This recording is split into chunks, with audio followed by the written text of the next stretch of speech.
Halo, perkenalkan nama saya Fikri Putra Pratama. Kali ini saya akan membahas materi jaringan komputer. Materi apa saja yang akan dibahas yaitu pertama ada IP, kedua ada netmax, ketiga ada subnetting, keempat ada routing, kelima ada transport layer, keenam ada aplikasi layer, ketujuh ada aplikasi DNS, kedelapan ada aplikasi layer SNMP, dan kesembilan ada analisis QoS. Langsung saja. Yang pertama ada internet protokol. Internet protokol merupakan suatu aturan atau suatu protokol yang mengatur suatu komunikasi data dalam jaringan internet. Internet protokol bertugas melakukan penukaran data dari suatu komputer menuju komputer lain. Internet protokol terletak pada network layer TCP/IP. Di sini ya. Lalu IP address. IP address merupakan suatu deretan angka biner yang terdiri dari 32 bit hingga 128 bit dan digunakan sebagai alamat identifikasi masing-masing komputer. 32 bit dipakai pada IP address versi 4, sedangkan 128 bit dipakai pada IP address versi IP versi 6. Lalu pada IP versi 4 terdapat kelasnya. Yang pertama ada kelas A, seperti ini. Jumlah maksimal alamat IP ada 16.777.216, maksimal jaringan ada 128. Kelas B yaitu rentan angka dari 128.0.0.0 hingga 191.255.255.255. Jumlah maksimal alamat IP pada kelas B ada 1.048.576. Jumlah maksimal jaringan pada kelas B ada 16.384. Kemudian ada kelas C dengan rentang angka 192.0.0.0 hingga 223.255.255.255. Jumlah maksimal alamat IP pada kelas C yaitu 65.536. Jumlah maksimal jaringan pada kelas C yaitu 2.097.152. Lanjut ada kelas D dengan rentang angka 224.0.0.0 hingga 239.255.255.255. Jumlah maksimal alamat IP pada kelas D tidak didefinisikan, begitu juga dengan jumlah maksimal jaringannya. Yang terakhir, kelasnya yaitu kelas E dengan rentang angka 140.0.0.0 hingga 255.255.255.255 dengan jumlah maksimal alamat IP dan jumlah maksimal jaringan yang tidak didefinisikan. Lanjut, ada netmax. Netmax merupakan istilah yang digunakan dalam jaringan komputer untuk mendefinisikan kelas dan jangkauan internet protokol. Netmax menyediakan jumlah alamat IP dari kelas A hingga kelas C dan menentukan max untuk membagi jaringan menjadi subjaringan. Ini adalah tabel kelas netmax yang kelas C dengan panjangnya 8, kelas B dengan panjang 16, kelas C dengan panjang 24. Netmaxnya seperti ini. Lanjut.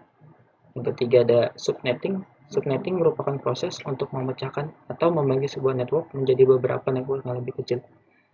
Subnetting juga mempunyai fungsi yaitu menghemat alamat, di mana IP address akan dialokasikan sehingga lebih efisien. Yang kedua yaitu mengoptimalkan kerja suatu jaringan.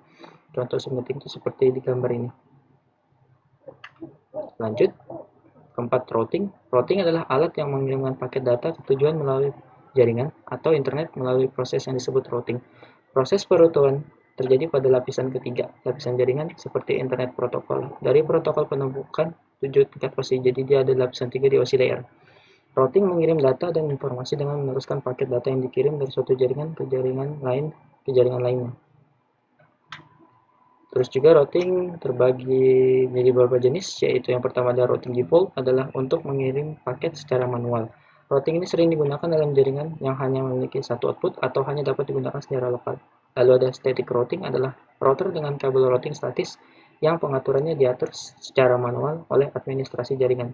Dan yang terakhir adalah dynamic routing, adalah router yang secara otomatis membuat table routing dengan membaca lalu lintas jaringan dan tentu saja berinteraksi dengan router lain. Router dinamis adalah route termudah daripada routing standar dan juga routing statis. Lanjut, kelima ada transport layer. Transport layer merupakan layer keempat pada OSI layer, di mana transport layer ini berfungsi sebagai pemecah data ke dalam paket data, serta memberikan nomor urut ke paket-paket tersebut sehingga bisa disusun kembali setelah sampai pada sisi tujuan.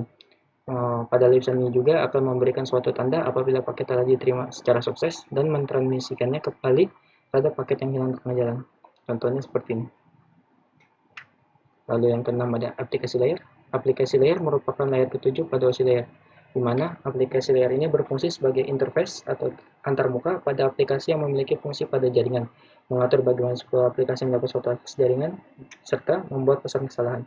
Protokol yang terdapat pada layer ini adalah HTTP, FTP, SMTP, dan juga NFS. Ini contohnya aplikasi layer. Lalu ada aplikasi DNS. DNS atau Domain Name Server adalah sebuah sistem yang menghubungkan Uniform Resource Locator atau URL dengan Internet Protocol Address yang disingkat IP address.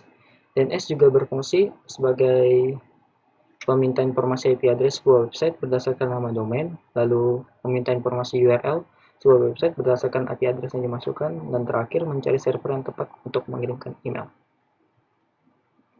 8 ada aplikasi layer SNMP, yaitu Simple Network Management Protocol, yang merupakan protokol untuk network management dan network monitoring.